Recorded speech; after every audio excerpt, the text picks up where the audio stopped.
Mother tongue himuon na lang nga sekundarya nga lengguwahe sa pagtudlo sa mga kindergarten tubtob grade 3 students suno sa Department of Education. Mga ginikanan kag manunudlo may magkatuhay nga opinyon. Si John Sala nakatutok live sa Barangay Cabugao Norte, Pavia, Iloilo. John?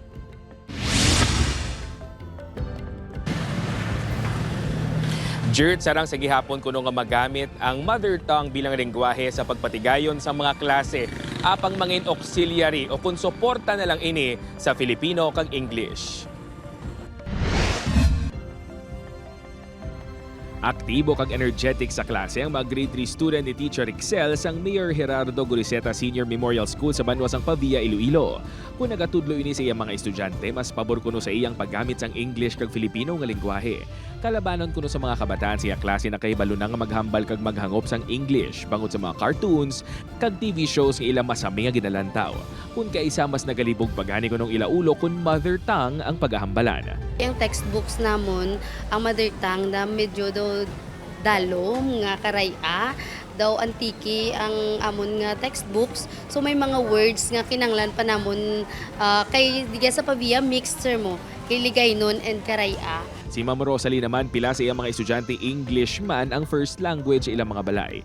Apang sa iya eksperyensya, mas mahapo sa gihapon kung kinaray ang ginagamit sa klase. Siyempre sa mother tongue, kay amo na ang kinaano natin mo, na dakuan namon nga lingwahe. Mas dasig nila pag maintindihan. Oo. Ay may ara nga daw hindi gidya sila ng kabalo mag-English. Suno sa Department of Education 6, sa baylo nga nagapanguna nga lingwahe sa pagtudlo, himuon na lang nga auxiliary o kun bulig ang mother tongue. English and Filipino will be the main language sa aton sining pagtudlo sa kinder to grade 3 sa mga eskwelahan naton. It's going to be an auxiliary, mangin bridge siya. Pabor diri ang Iloy nga si Sheila, bangod sang una kuno, sang mother tongue pa ang ginagamit sa mga assignments. Bisan siya kuno, nagalibog ang ulo sa paggiya sa iya bata.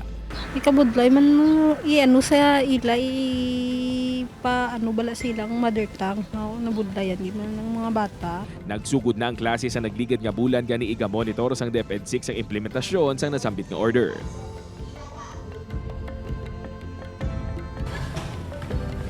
Jerd, suno sa DepEd 6 magluwas sa pagpasangkad sang numeracy kag literacy.